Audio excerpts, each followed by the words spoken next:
Hello friend, graphic teaching art में आपका स्वागत है। आज मैं आपको इन डिज़ाइनिंग में ऑब्जेक्ट मिनी बार के बारे में बताने जा रहा हूं। तो आज मैं आपको बताना चाह रहा हूं, जैसे हम कोरल में बार कोड बनाते थे, ऐसे मैंने जैसे यहाँ कोई भी रेक्टेंगल लिया। आप यहाँ कोई भी शेप लेते हैं जैसे इस तरीके से। तो जैसे मैंने यहाँ डबल क्लिक किया, कोई भी कलर फिल करता हूँ, जैसे मैं इस तरह का कोई भी कलर देता हूँ। ऑब्जेक्ट में गए, आपने यहाँ करना है जनरेट कोड पे क्लिक करता हूँ। तो ये जैसे हमारा पेटीएम है, उसमें जो कोड होता है इस तरीके से ये बना के दे देता है आपको।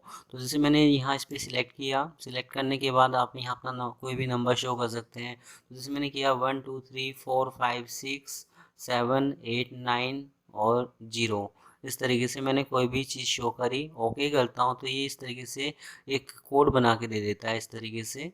तो जैसे पेटीएम में क्या होता है कि हमारा जो हम मोबाइल के थ्रू कोई भी कोड बनाते हैं, तो ऐसे ही अपना कोई कोड बनाने के लिए आप यूज़ कर सकते हैं। जैसे कि बार कोड है, तो इस इन डिज़ाइनिंग में इसमें आपका है कि आप यहाँ अपना कोई भी कोड शो कर सकते हैं। एडिट कोड पे क्लिक करता हूँ तो कोई दूसरा नंबर देना चाहते हैं तो कोई दूसरा नंबर शो कर सकते हैं। कलर पे क्लिक करता हूँ, अपने हिसाब से कोई भी कलर शो कर सकते हैं। ओके करता हूँ तो ये कलर आ जाता है। ज़्यादातर जो कोड होता है उसमें ब्लैक कलर ही शो किया जाता है आपका।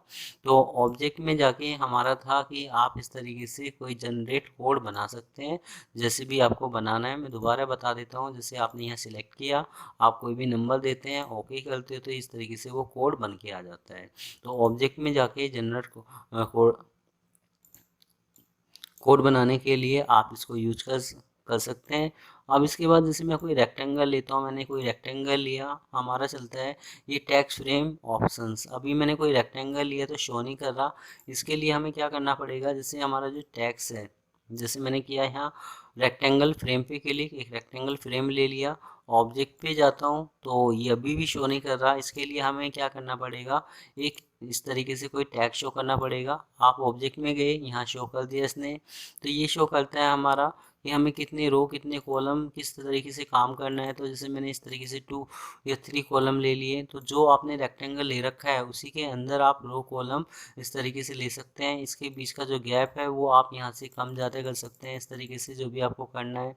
टॉप से लेफ़्ट से राइट से अगर आप मार्जिन देना चाहें तो मार्जिन दे सकते हैं। तो ये जैसे ये टेक्स्ट में मार्जिन दिखा रहा है इस तरीके से।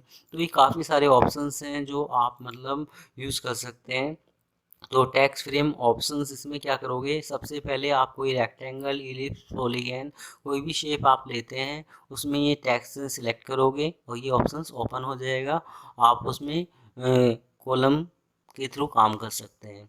इसके बाद हमारा चलता है, जैसे मैंने यहाँ सिलेक्ट किया, सिलेक्ट करने के बाद हमारा होता है कि जो फर्स्ट पेज होता है मैगजीन का, जैसे सेकंड पेज होता है, तो उसमें हम क्या करते हैं कि जैसे लेफ़्ट राइट और बॉटम हम किस तरीके से अपने बॉक्स को देना चाहते हैं आप दे सकते हैं। तो जैसे मैंने इस पे यहाँ सिलेक्ट किया, आप यहाँ ओके करते हैं तो इस तरह का बॉक्स आ गया कि यहाँ एक मेरी इमेज है। यहाँ इसके बराबर में मैं कोई भी टैक्स शो कर सकता हूँ।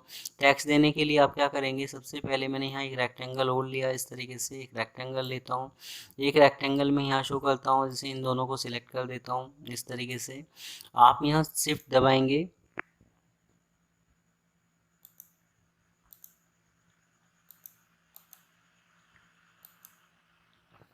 आपने सिर्फ दबा के इन दोनों को ऑब्जेक्ट को सिलेक्ट किया और यहाँ वेल्ड पे क्लिक कर दिया, ये वेल्ड हो जाएगा। अब यहाँ कोई भी टेक्स्ट आप शो करेंगे तो उसी शेप के अकॉर्डिंग काम करेगा जो भी आपने दे रखा है।